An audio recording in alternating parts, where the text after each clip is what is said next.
You think you know the person sleeping next to you. You think you understand their boundaries. I used to think so. I learned the hard way that love is just a data set you haven't analyzed properly. My husband wasn't just having an affair. He was committing career suicide right in front of me, and he just handed me the pen to sign his death certificate. My name is Sloan. I am 38 years old. From the curb, the houses in Westlake Hills look like monuments to glass, steel, and impeccable landscaping. Our home is one of them. It is a calculated statement of success, all clean lines and minimalist furniture, overlooking the green hills of Austin.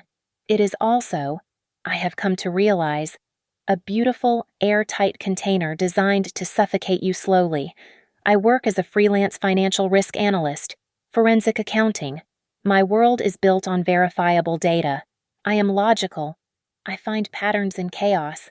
I look at a balance sheet and I can tell you not just where the money went, but why. I see the human weakness hiding behind the decimal points. Emotions are variables, messy ones, that I prefer to keep at a distance. My husband is Trevor. He is 42. Trevor is the charismatic counterpoint to my cold logic. He is the handsome, silver-tongued chief financial officer of Cygnus Financial. Cygnus is the current darling of the Austin tech scene, a fintech unicorn galloping toward a massive IPO. Trevor is the man supposedly steering it. He thrives on the handshake, the backslap, the charm offensive that secures venture capital. I handle our taxes, he handles the spotlight. It was, for a time, a balanced equation. We have a daughter, Lily. She is 7. Lily is my only constant, the single data point in my life that requires no analysis, only love. She is all warmth and chaotic energy, a splash of vibrant color in our monochromatic home. In a life built on order, Lily is the beautiful, perfect anomaly I treasure. The cracks started small. Data points that didn't align. Trevor began coming home late. 8 o'clock stretched to 10. IPO prep. He would text. A plausible explanation. The pressure was immense.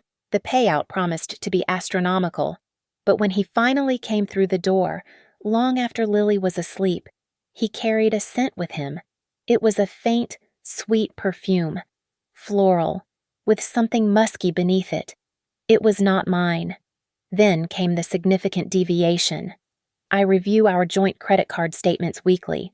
It is a habit, not a suspicion. A charge appeared $900. The Vanguard, a boutique hotel downtown, known for its velvet ropes and discreet clientele. The charge was time-stamped on a Saturday afternoon, a day he claimed he was locked in the war room with the auditors. When I asked, his explanation was smooth. Too smooth. That had to wine and dine some of the New York investors. Last-minute thing. They wanted privacy. He smiled, that 1,000-watt smile that charmed boards of directors. But the data didn't fit. The Vanguard wasn't a steakhouse. It was a place you went when you didn't want to be seen. My analytical brain, the part of me that hunts for fraud, switched on. It was no longer a domestic concern. It was a discrepancy that demanded investigation. The feeling was cold, familiar. It was the same quiet hum I get before I unravel a multi-million-dollar embezzlement scheme. I decided on a simple field test. I would create an unexpected data input. I drove to the Domain, Trevor's favorite. Ridiculously expensive salmon salad, the one with capers and dill, was in a bag on the passenger seat. The excuse was simple. Thought you needed a break from the IPO stress. The Cygnus Financial lobby was a masterpiece of tech bubble arrogance. Polished concrete floors, exposed ductwork, and a massive glowing swan logo. The receptionist was new. A young woman, barely 20-something, who looked flustered by my arrival. "I'm here to see Trevor," I said, holding up the bag. "Sloan, his wife." Her eyes widened. She fumbled with her tablet. "Oh, hi. I don't think he's in. Let me check," she typed. He's in an off-site strategy meeting, all afternoon. He's not reachable." "Off-site," I repeated. The lie was clumsy, unrehearsed. I see. Thank you. I did not feel anger. Not yet. I felt confirmation. I walked back to my car, parked in the garage across the street. The salad felt heavy in my hand. I was calculating the waste of $40, and that is when I saw him. Trevor, my husband, the man in the off-site strategy meeting. He was crossing the street, emerging not from the office tower, but from the luxury apartment building opposite it. He was laughing, his head tilted back. He was not alone. He was holding hands with a young woman. She was blonde, bright, and looked about 22. She was wearing a Cygnus Financial Intern badge, flipped backward on her lanyard. My breath hitched. I knew her. I had seen her in a company newsletter photo Trevor had shown me. The new batch of interns, he'd said. Bright kids. Madison, the new intern in his own finance department. I did not get out of the car. I did not honk the horn. I did not scream his name. My hands were steady. I put the salad down. I raised my phone. I zoomed in until the frame was tight, his hand in hers, his grin, her adoring look, the lens focused. The image was perfectly clear, the data undeniable. Click. I drove home. The salmon salad was still on the passenger seat, filling the car with the smell of dill. I did not turn on the radio. The silence in the car was absolute. A pressurized cabin. My heart was doing something strange, a rapid, uneven beat that I registered as a physiological response to stress. A wave of heat, pure, unfiltered rage welled up in my chest. I pushed it down. I pushed it down with the same methodical force I use to balance a budget. Do not jump to conclusions. Do not react. Gather all the data. You have one photograph. One data point is an anomaly, not a pattern. I parked in the garage, the automatic light flooding the concrete. The house was empty. Lily was at a play date. The silence here was different. It was hollow. I dropped my keys in the glass bowl on the console. The clink was too loud. I went to my office, my sanctuary, the one room in the house that was truly mine, filled with dual monitors, secure hard drives, and financial textbooks. I sat in my chair. I looked at the photograph on my phone. His hand. Her hand. The intern badge. I took a breath, and I began the audit. Trevor, for all his charm, is an arrogant man. Arrogance breeds carelessness. He believes he is the smartest person in every room. He believes I am just the numbers girl, the quiet wife who organizes his life and raises his child. He has forgotten what I do for a living. I started with our shared network. He had become sloppy. He had linked his personal cloud drive to the home server for easy file access. I had never had a reason to look.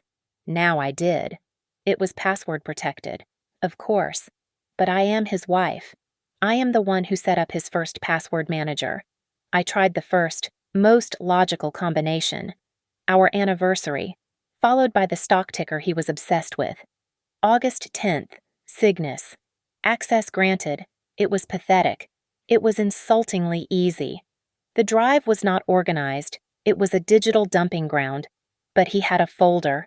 A simple, stupid folder titled Projects. Inside, it was not spreadsheets. It was photographs. Trevor and Madison at the Vanguard. A half-empty champagne bottle on the bedside table. Trevor and Madison kissing in a photo booth at some East Side bar. Trevor and Madison on a boat on Lake Travis. Her in a bikini. Him with that same stupid, self-satisfied grin from the photo I had just taken. Then, the messages. He had screenshotted entire conversations and saved them, as if they were trophies. The affair had been going on for 3 months, since the week she started. I read his words. His betrayal typed out in blue bubbles. He was complaining about me. Sloan is just too cold, he wrote.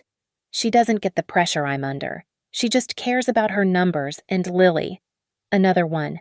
I feel like I can finally breathe with you. Madison, you are the only one who really understands me.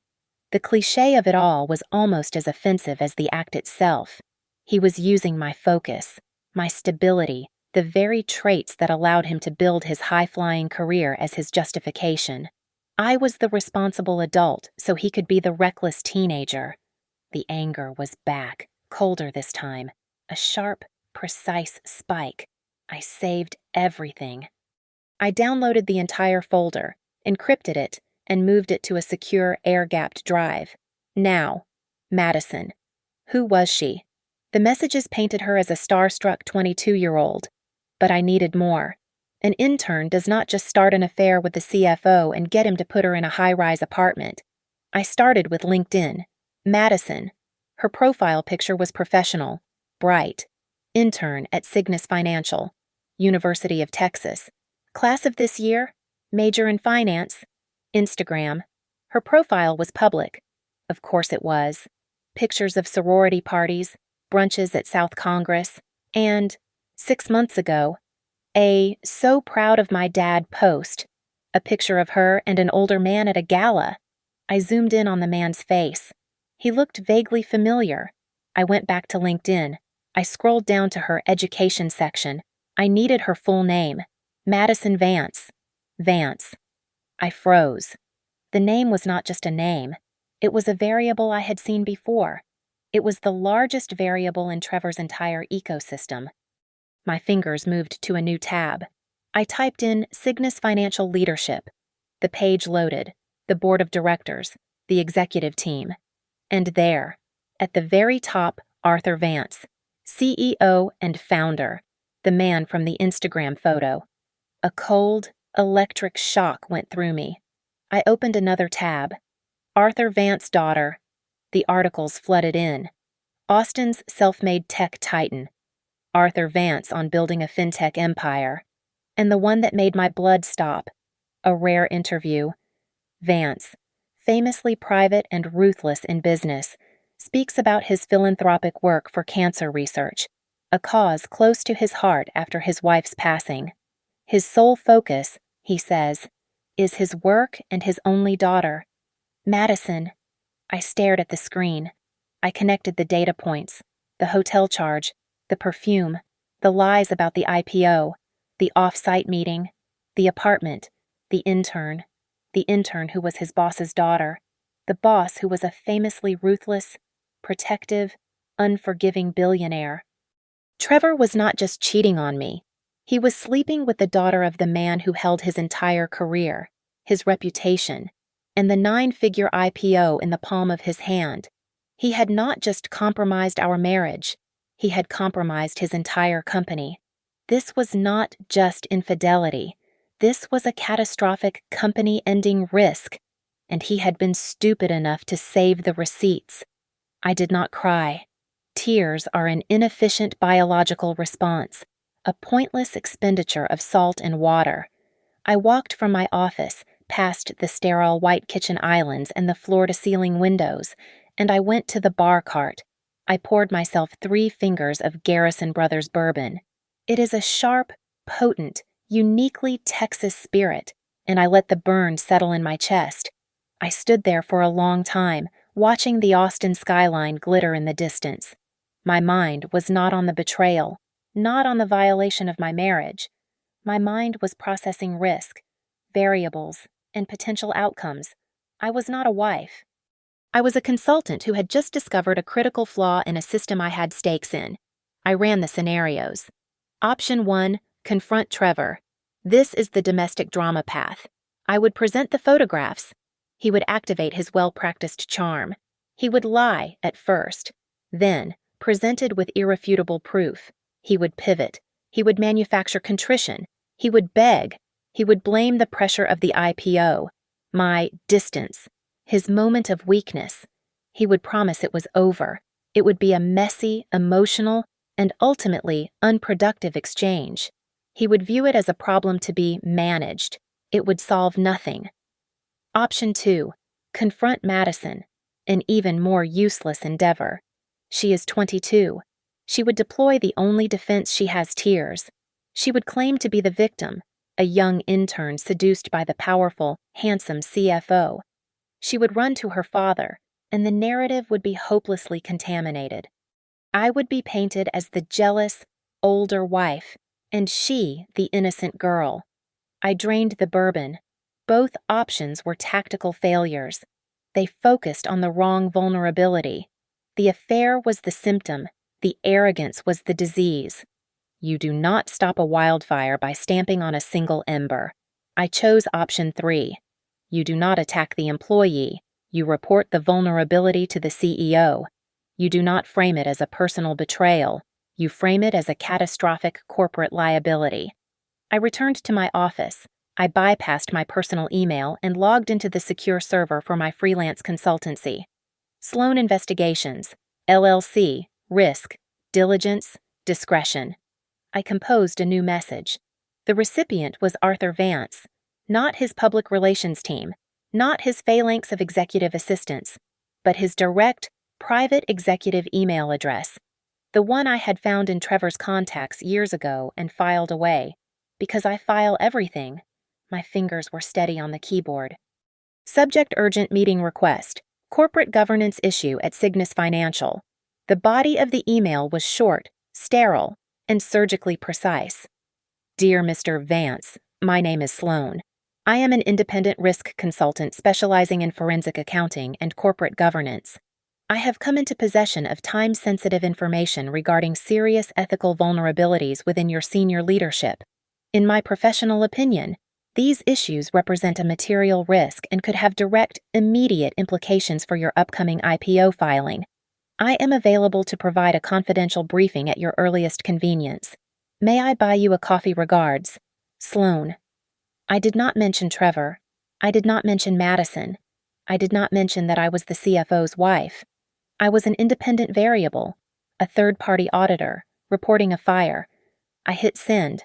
I had expected to wait a day, perhaps 2, for a reply, which I assumed would come from a subordinate. My computer chimed in less than 10 minutes. The reply was not from an assistant. The sender was Arthur Vance. My office, tomorrow, 7 in the morning. Do not be late. The speed of the reply told me everything. He was worried. He was not a man who delegated potential threats. I did not sleep. I spent the next 8 hours preparing the briefing file. I was not just going to show him the photographs of his daughter and my husband. That was leverage. But it was not the weapon. I used my skills. I used the access Trevor's carelessness had given me. I went beyond his cloud storage and into his corporate expense reports, which he had foolishly synced to our home network. The charge from the Vanguard, the expensive dinners. I had assumed he was using our joint account. I was wrong. He was using the company card. He was coding his infidelity, his $900 hotel trysts, as investor relations and client entertainment. It was stupid. It was brazen.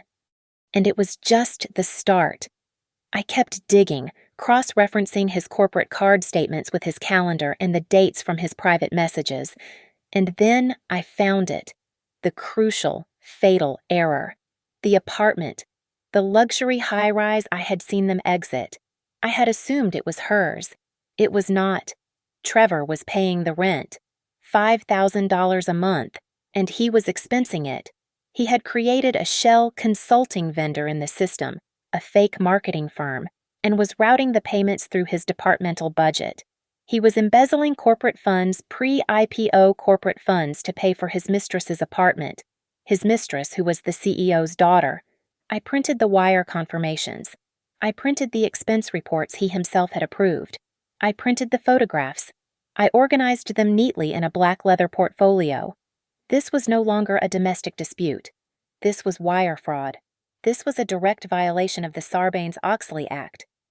This was an SEC-level event that could and should kill the IPO. I closed the portfolio. Trevor had not just given me a reason for a divorce. He had given me a weapon of mutually assured destruction, and he had aimed it right at his own head. I arrived at 6:55 in the morning. Arthur Vance's office was on the top floor of the Frost Bank Tower. It was not an office. It was a statement. The room was vast, minimalist, and cold, with a single wall of glass that offered a godlike view of the sunrise breaking over downtown Austin. The furniture consisted of a massive granite desk and 2 small, severe-looking chairs. He was already there, standing by the window. A man of about 60, radiating an aura of absolute impatient power. His eyes, when they turned to me, were like polished steel. "You're Sloane," he said. It was not a question. "I am." He gestured to one of the chairs. He did not sit. "The clock is running. You have 15 minutes. Talk." I did not sit. I walked to the desk and placed my black leather portfolio on the granite surface. "I will not waste your time. Mr. Vance, your problem is your CFO, Trevor." A flicker of annoyance crossed his face. "Trevor is my best. He's a rock star. This IPO is his. His file is clean. I know. I ran the background check myself." "His file is not clean," I said, my voice as flat as the glass wall. "Trevor has been using company funds to finance an extramarital affair." I opened the portfolio.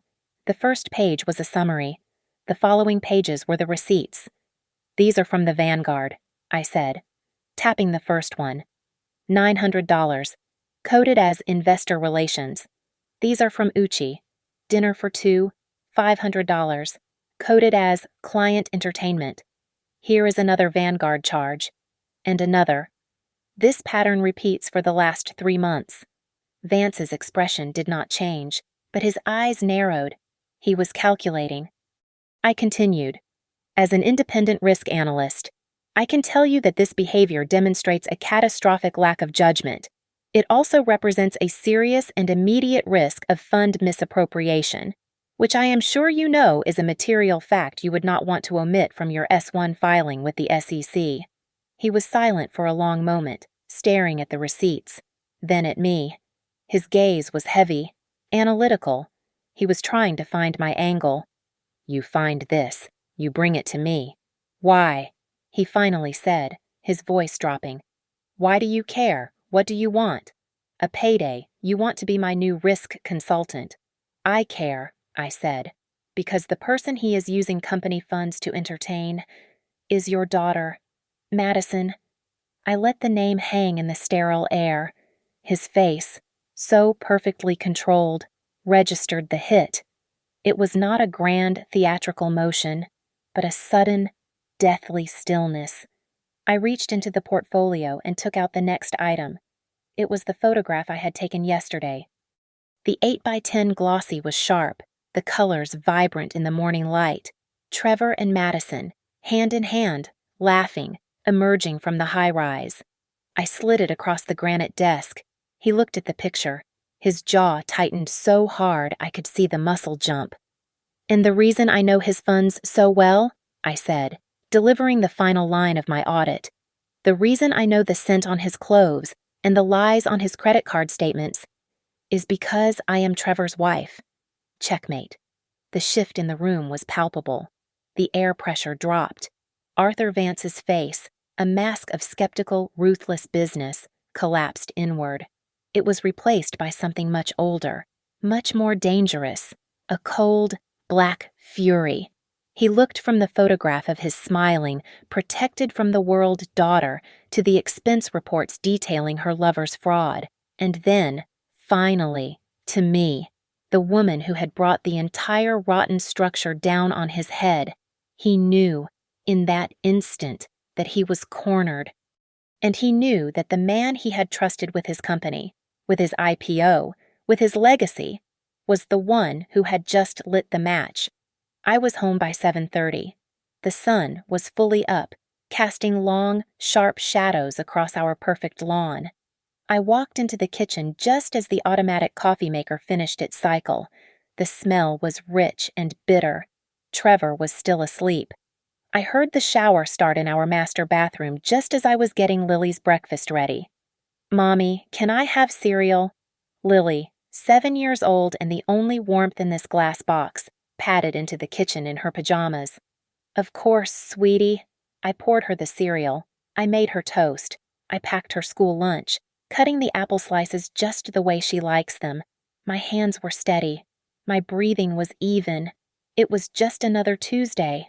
Trevor emerged at 7:45, a whirlwind of expensive cologne and misplaced confidence. He was dressed in a dark blue Armani suit that probably cost $5,000, his IPO closing suit. He looked every bit the fintech rock star. He walked over and kissed my forehead. It was a dry, proprietary gesture. I did not flinch. "Big day, babe," he said, grabbing the coffee I'd poured for him. "Final meeting with the audit committee. We lock the numbers. We file. This is it." He loosened his tie slightly, a small performance of being under pressure. So weird, though. Arthur called an emergency meeting. 8 in the morning. Who does that? He took a sip of coffee. Probably wants to change the valuation forecast again at the last minute. God, that man is unpredictable. I looked up from tying Lily's shoelace. I arranged my face into the mask of the supportive, slightly out-of-her-depth wife. "Well, you'll handle it, Trevor. No one understands those numbers like you do." My internal monologue was running a different calculation. I was wondering what Arthur would do. Would he cancel the audit meeting? Would he have security waiting to escort Trevor from the building? Would he confront him in front of the board? The ruthlessness of his response was the one variable I could not yet predict. "Damn right," he said. He finished his coffee in one gulp, kissed Lily goodbye, and grabbed his briefcase. "Wish me luck. I'll see you tonight. We are celebrating. I'm taking you and Lily to Uchi." He was whistling as he walked out the garage door, the engine of his Tesla humming to life. He was a king in his own mind, marching off to his coronation, completely oblivious to the fact that his kingdom was already on fire. The moment the garage door rumbled shut, the house fell silent again. I picked up my phone. I did not call my mother. I did not call a friend. I called the number I had saved on my secure drive under the contact contingency. "Law offices of Kincaid and Associates." A polished voice answered. "Yes," I said, my voice calm and clear. "I need to speak to Anya Kincaid. It's a high-asset divorce case. The assets are in tech and compromised. Tell her it's Sloan. She'll know."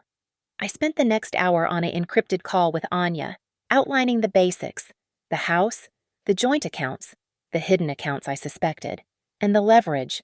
She was, as advertised, the best. She was sharp, unsentimental, and immediately understood the stakes.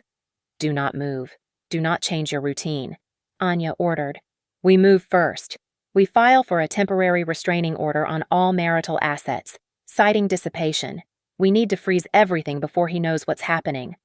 As we were finalizing her retainer, my phone buzzed with an incoming text. It was from Trevor. It was 9:30 in the morning. The text read, "Weirdest meeting ever. Arthur canceled the whole audit." Just sat there and stared at me for a full minute. Then he just said, "Go spend time with your family, Trevor." Didn't even sound mad. Just tired. Maybe he thinks I'm overworked from the IPO prep. I read the text again. Canceled. Not postponed. Canceled. He followed it up a second later. "Anyway, good news means I get to clear my head. I'll be home early for dinner. Love you." I stared at the screen, the pieces clicking into place. Arthur hadn't fired him. He had not called security. He had not detonated the bomb. He had sent him home. I felt a chill. This was not the simple, furious reaction of a betrayed father. This was the calculated move of a CEO. Arthur Vance was not reacting. He was planning. He was controlling the narrative. He was trying to contain the blast radius. The game was far more complex than I had anticipated. I was not just dealing with my cheating husband. I was in a strategic battle with a billionaire who was now trying to manage his own catastrophic risk. And he clearly saw me, and my information, as part of that risk. Arthur Vance's move confirmed my hypothesis.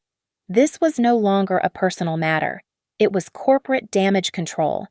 He had just sent the liability home, placing it squarely in my domain. He was giving Trevor a chance to handle his wife, to find out what I knew, or perhaps to placate me. They both underestimated me. They saw a wife, not a forensic accountant. I knew I had a limited window before Arthur's strategy became clear and before Trevor's oblivious calm shattered. I did not waste it. I did not go to the spa. I did not meet a friend for coffee. I went back to my office and I began the deepest audit of my life. For the next 12 hours, I lived inside our financial mainframe. I was not just a wife looking at bank statements. I was an investigator building a federal case. I used my own decryption software to unlock our encrypted household ledgers, the ones Trevor never bothered to look at. I cross-referenced every transaction, every transfer, every payroll deposit for the last 2 years. His arrogance had made him sloppy, but he was not entirely stupid. He had been covering his tracks in a way he thought was clever. I found it buried in his payroll diversions. For the last 6 months, small performance bonuses, amounts just under the $10,000 automatic reporting threshold, had been diverted from his primary checking account. They were not going into our joint savings. They were not going to his known stock portfolio. They were being funneled into a secret brokerage account. I used a routing number trace to find the institution, a small boutique firm in Delaware. I could not access the account directly. Not yet, but I could see the deposits. 6 months of skimming. It was his IPO escape hatch. My fingers flew across the keyboard. I created a new spreadsheet, my masterpiece. I titled it Dissipation of Marital Assets.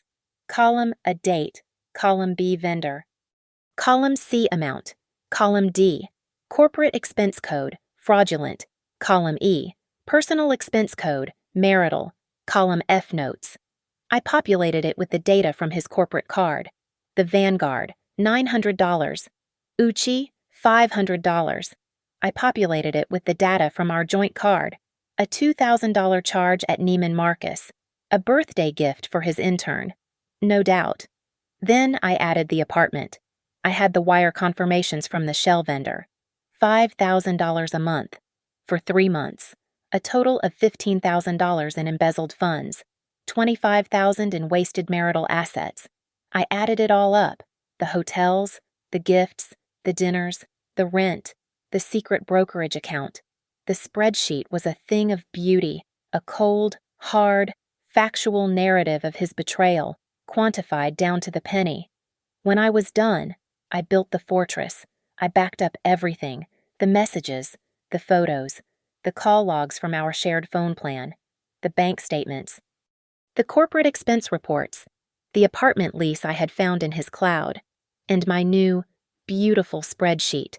I partitioned the data onto 3 identical, high-capacity solid-state drives. Each one was encrypted with a 40-character passkey. Drive 1 was messengered to Anya Kincaid's office, hand-delivered to her paralegal with instructions. Drive 2 was placed in a sealed envelope and taken to a private bank downtown, where it now sits in my personal safe deposit box. A box Trevor does not know exists. Drive 3 remained with me. I then walked through my house, the cold glass and steel box, with my phone.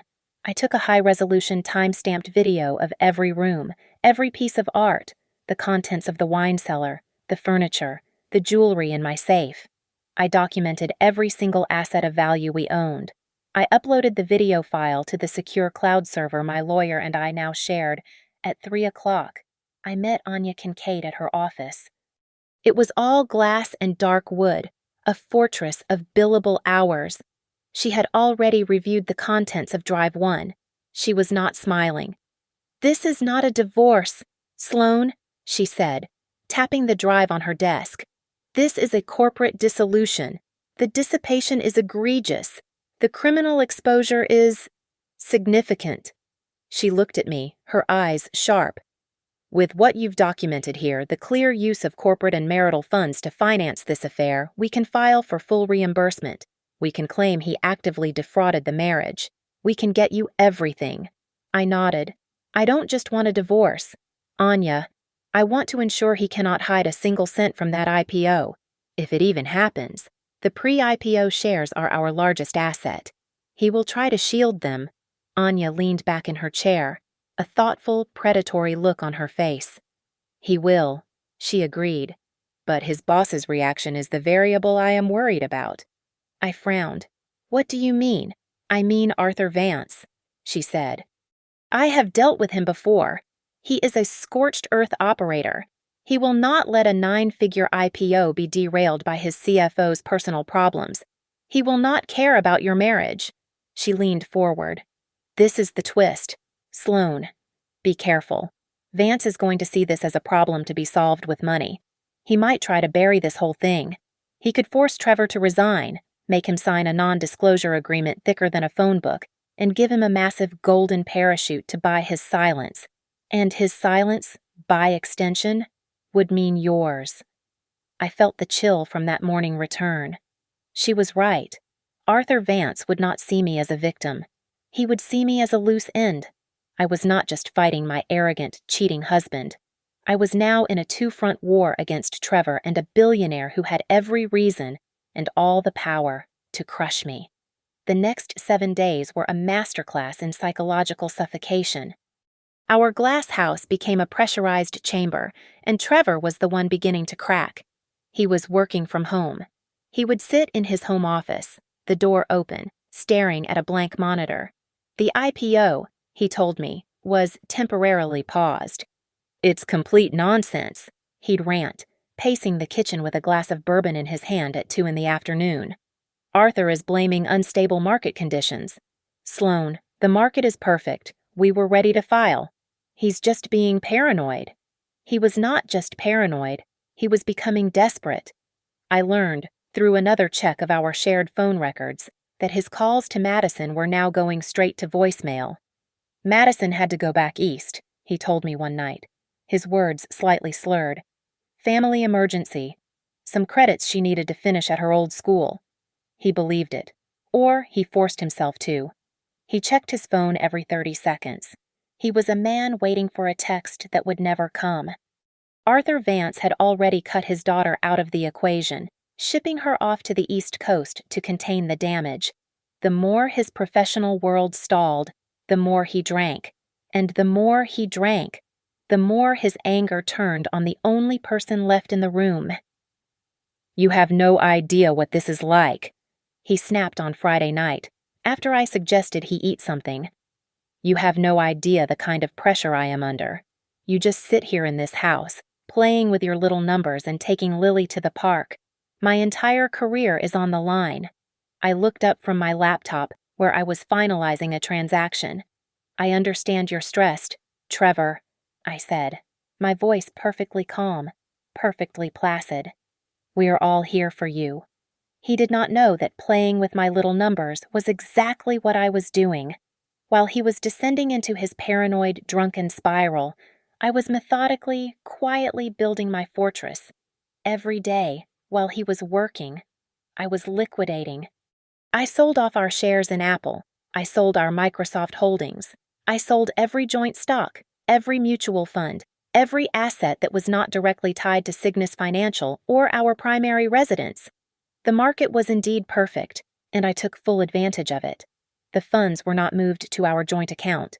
They were transferred, legally and cleanly, into a newly created, irrevocable trust fund.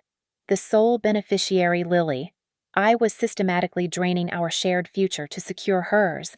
On the 8th day, a Tuesday, my phone rang. I was in my office, watching the stock market ticker confirm my last sale. The number was blocked. Unknown.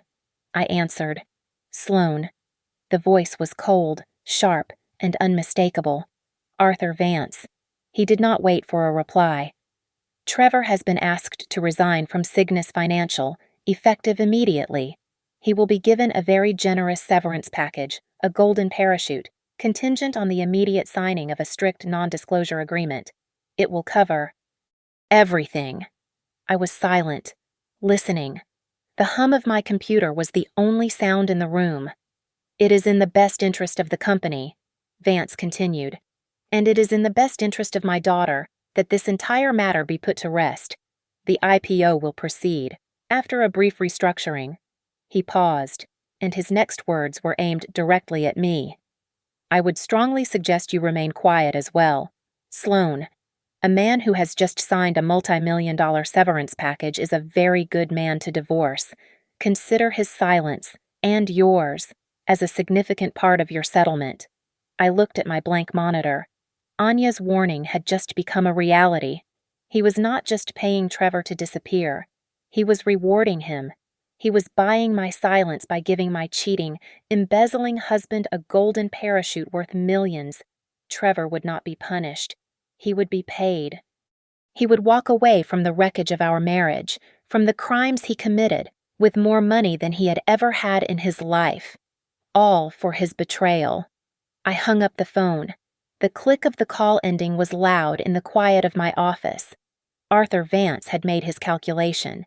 He had looked at the data: an embezzling CFO, a compromised daughter, a 9-figure IPO, and a wife who knew everything, and he had chosen the path of least resistance. He had chosen to reward the criminal. He was paying Trevor, in essence, for his silence. He was offering him a multi-million-dollar bounty for his betrayal of me, his company, and his own daughter. The arrogance of the move was breathtaking. He assumed I was just like everyone else in his world, a problem that could be solved with a large enough check. He assumed I, too, had a price. He had failed to account for one variable: my integrity. The garage door rumbled open at 6:15. Trevor did not walk in.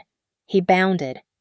He was flushed, giddy, and carrying a bottle of Dom Perignon that we had been saving for the night the IPO filed. He was drunk, but it was not the sour, paranoid drunkenness of the past week.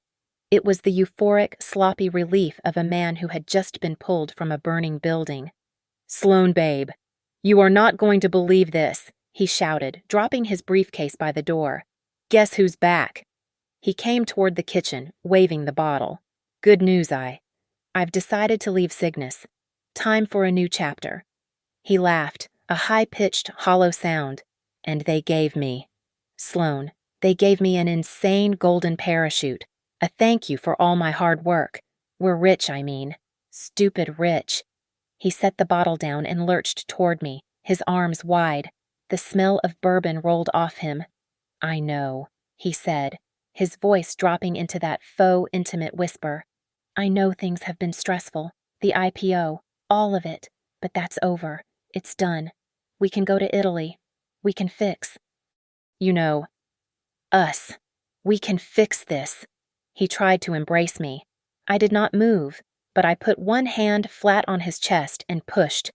It was not a violent shove, just a firm, cold, immovable block. He stumbled back, confused. The celebratory haze in his eyes wavered. "Sloan, what? What's wrong? Did you hear what I said? We're set. We're free." I looked at him. I looked at this man who believed he had just won, this fool who thought money erased consequences. "Does your NDA include me?" "Trevor." My voice was quiet, but it cut through the room like a razor. The color drained from his face. The drunken smile, the confidence. It all collapsed. He was sober in an instant. "What? What did you say?" "Your non-disclosure agreement," I said, not raising my voice. "The one Arthur Vance just paid you millions to sign. Does it cover me?" He stared, his mouth opening and closing, but no sound came out. You know. "I know everything," I said. "I know about Madison. I know about the Vanguard. I know about the apartment you paid for with embezzled funds." He started to shake his head, a pathetic, reflexive denial. "Sloan, no, listen. You don't understand. It was a mistake. I can explain. We can—" He was cut off by the doorbell. Ding dong. The sound was clean, precise, and absolute. Trevor jumped, a strangled noise escaping his throat. "Who is that? Are you expecting someone?" "I am," I said. I walked past him, through the sterile foyer, and opened our massive, modern front door. 2 detectives stood on the porch, their car an unseen official presence in the driveway. They were not in uniform, but their expressions were unmistakable. "Ma'am," the older one said, looking at me, then past me. "Detective Miles, Austin PD, High-Tech Crimes Unit. Is Mr. Trevor here?" Trevor had followed me, a shadow of pure panic. "I'm Trevor. What is this? What's going on?" The detective looked at him, his eyes flat. "Sir, we have a warrant for your arrest." Trevor's voice cracked. For what? What? This is impossible. This is a misunderstanding, Sloane. Tell them this is a mistake. He turned to me, his eyes pleading. He was looking for the wife he had always known, the one who managed his life, the one who would fix this. I stepped aside, giving the detectives a clear path. It's for wire fraud, Trevor, I said. My voice was calm, conversational, and embezzlement. He looked back at me, the full, dawning horror finally hitting him. You see, I explained. It turns out that using corporate funds to finance your extramarital affairs is, in fact, illegal. Setting up a shell corporation to pay for your mistress's apartment is a classic form of embezzlement, and hiding a secret, six-figure brokerage account from your wife, right before your company files its S-1 with the SEC. Well, they find that behavior very suspicious. Sloane, he whispered, as one of the detectives took his arm. You did this.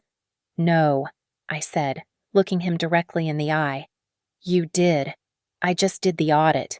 He stopped, his face a mask of disbelief. But, Arthur, the agreement, the IPO. You thought I just talked to Arthur. I said, he's a fool. He thought he could buy your silence and mine to save his IPO. He thought he could bury a crime. I gave him the last piece of data. After Arthur tried to bribe me, I had to correct the record. So I sent the full forensic package, the spreadsheets, the expense reports, the photos, the wire transfers for the apartment to a few other interested parties, one copy to the Securities and Exchange Commission, and another, just to be safe, to an investigative reporter at the Texas Tribune. The detective pulled him gently toward the door. You have the right to remain silent. She's lying, Trevor screamed, finally finding his voice, thrashing now. You can't do this. I have a deal. I watched them put him in the car. He had made a deal, all right. He just made it with the wrong person. His shouts of, Sloane, you framed me. This is a setup. We're still echoing down the street as the detective's car turned the corner, its lights now flashing in the twilight. I closed the heavy front door. The latch clicked shut, a final, solid sound. The house was quiet again. I stood in the foyer for a moment, breathing in the still, air-conditioned air. There was no panic, no adrenaline. There was only the clean, sharp feeling of a complex audit reaching its conclusion. I pulled out my phone. I dialed Anya Kincaid. It's done, I said, before she could even say hello. He's been arrested. File the petition. File it right now. Consider it filed, she replied, her voice crisp. You're safe. Lily's safe. Well done. I had just hung up when my phone rang again, vibrating violently in my hand. It was not a saved number, but I recognized it from the call log. Arthur Vance. I let it ring 3 times. Then I answered. What have you done? The sound was so loud, so distorted with rage, that I had to pull the phone away from my ear. It was not a question. It was a roar. What did you do to him, to my company? You just destroyed the IPO. You destroyed everything. I waited, letting him empty his lungs. The silence that followed was ragged with his breathing. Hello, Arthur, I said, my voice as cold and flat as the granite in his office. You seem upset. Upset, he screamed.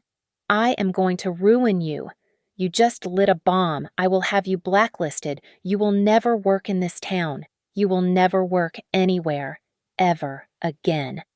I walked into the kitchen, the phone pressed to my ear. I opened the refrigerator. No, Arthur, I said, my voice calm. I didn't destroy it. You did. You had a choice. You could have chosen integrity. You could have been the ruthless CEO you pretend to be and cut out the cancer. Hal, I pulled the tub of pre-made cookie dough from the fridge. But you didn't, I continued. You chose bribery. You chose to protect your brand instead of your daughter. You tried to pay millions of dollars to the man who abused her and who defrauded me. You are the one who tried to destroy it. You. He sputtered, all his power reduced to incoherent rage. "I'll bury you. I'll sue you for—" "For what?" I asked, peeling the lid off the cookie dough. "For reporting a felony. You seem to have forgotten our conversation. Arthur, the one from this morning, I haven't—" I set the phone on the counter, putting it on speaker. "I have a recording of that call. Arthur, the one where you, the CEO of a company about to go public, offered a massive severance package to an employee to cover up wire fraud. The SEC tends to frown on that. They call it a criminal cover-up. I'm sure your board of directors, and what's left of your investors, would be fascinated to hear it. And I am certain Madison would love to know the price you put on her dignity." There was a dead, sharp silence on the other end of the line, the sound of a man suffocating. He had not realized, he had not considered, in all his power and arrogance, that I would be auditing him too. He saw it now. He was not just facing the fallout from a rogue CFO. He was now personally implicated in a federal investigation for attempting to conceal it. I had not just trapped Trevor. I had trapped him. He hung up without another word. I turned the oven on to preheat, 350 degrees. By the time Lily was home from her playdate, my phone was exploding with notifications from news alerts. It had happened faster than I even expected. The reporter from the Texas Tribune had published his story. Cygnus Financial CFO arrested for embezzlement. Austin's unicorn IPO canceled indefinitely. Sources allege SEC investigation into governance. The dominoes were falling, fast and loud. The board of Cygnus Financial had convened an emergency meeting. The early-stage venture capitalists, the ones who had been planning their exits, were panicking. The whole glittering, arrogant fintech bubble that Trevor and Arthur had built was imploding, all because they had underestimated the woman who did their books. Lily ran into the kitchen. "Mommy, it smells good. Are we making cookies?" I looked at my daughter, her face bright and innocent, the only data point that had ever mattered. "We are, sweetie," I said, pulling a baking sheet from the drawer. "We are—" I put my phone on silent, turned it over, and pushed it to the far side of the counter. I had full control. The rest was just noise. It was 2 weeks later, 14 days after the arrest that had incinerated the Austin tech scene. We were in Anya Kincaid's conference room, a high-floor fortress of glass and reclaimed wood. I was at the head of the table. Trevor was at the far end, flanked by his new, beleaguered-looking criminal defense attorney. Trevor was out on bail. He was not wearing Armani. He was wearing a rumpled suit that hung off his frame. He had lost weight, and his eyes were hollow, bloodshot, and old. He looked 10 years older. He looked like a man who had finally read his own balance sheet and understood the deficit. Anya Kincaid, my lawyer, was all business. She slid a stack of papers across the polished table. "These are the terms of the divorce settlement," she stated, her voice clipped and devoid of emotion. "They are non-negotiable." Trevor's lawyer looked at the papers as if they were toxic. Anya continued. "First, Sloan retains sole and exclusive ownership of the Westlake Hills residence. Our forensic audit has proven conclusively that the down payment was made with her separate, inherited funds, and that marital funds used for upkeep were more than offset by Mr. Trevor's documented dissipation of marital assets." Trevor winced. "Second," Anya said, "Sloan receives full sole custody of their daughter, Lily. Mr. Trevor will be permitted supervised visitation once a week, pending the outcome of his criminal trial. That's—" Trevor's lawyer started to speak. Anya held up a hand. "Third," she continued, "the contents of the secret brokerage account, which is currently frozen by federal order, will be transferred in their entirety to Sloan. This is classified as a direct reimbursement for the documented fraud and waste of community property. We have attached the spreadsheet for your review." There was a heavy, suffocating silence. Trevor stared at the tabletop. His lawyer was pale, clearly defeated before he had even walked in. Then, Trevor looked up. He did not look at his lawyer. He looked at me, his eyes wide with a desperate, pathetic bewilderment. "Sloan," he whispered, his voice a dry rasp. Why? His lawyer shot him a look, but he kept going, his voice breaking. You could have just divorced me. You could have taken the house. You didn't have to destroy me. I met his gaze. I felt nothing. No anger, no pity, just the quiet finality of a closed ledger. You destroyed yourself. Trevor, I said, my voice as calm as it was the day I packed Lily's lunch. You abused your company's funds. You slept with your boss's daughter. You lied to me for months. You hid assets from our family. You committed multiple felonies. I did not destroy you. I leaned forward just slightly. I simply ran the audit. Trevor's face crumpled, the last of his charisma gone, leaving only the weak, hollowed-out man he had always been. The door to the conference room opened. We all looked. Arthur Vance walked in. He was not invited. He looked worse than Trevor. His eyes were gray, his face a roadmap of broken capillaries. The power, the ruthless energy, was gone. He looked like what he was, a deposed king. He ignored his lawyers, who were scrambling behind him. He looked at me, then at Trevor, his face a mask of bitter hatred. The board, he said, his voice a gravelly monotone. The board has fired me. From the company I built, from my own company. He pointed a shaking finger at Trevor. They cited a catastrophic failure of oversight and an active attempt to conceal executive misconduct. His gaze shifted to me, burning with a furious, impotent rage. You both did this. You ruined me. I looked at Arthur. I looked at Trevor. The two men who had been at the top of the world. The two men who had underestimated me. I stood up. I picked up my pen. I adjusted the lapel of my jacket. No, I said, my voice clear in the silent room. You two ruined each other. I looked down at the signature page Anya had placed in front of me. I just sent the invoice. I signed my name. I put the pen down. And I walked out of the room, into the bright Austin sunlight, without ever looking back. Thank you for listening to my story. Let me know where you are listening from in the comments. I would love to connect and hear your thoughts. Please subscribe to Lily Revenge Stories, like this video, and give it a little extra support by hitting the hype button so this story can be heard by more people.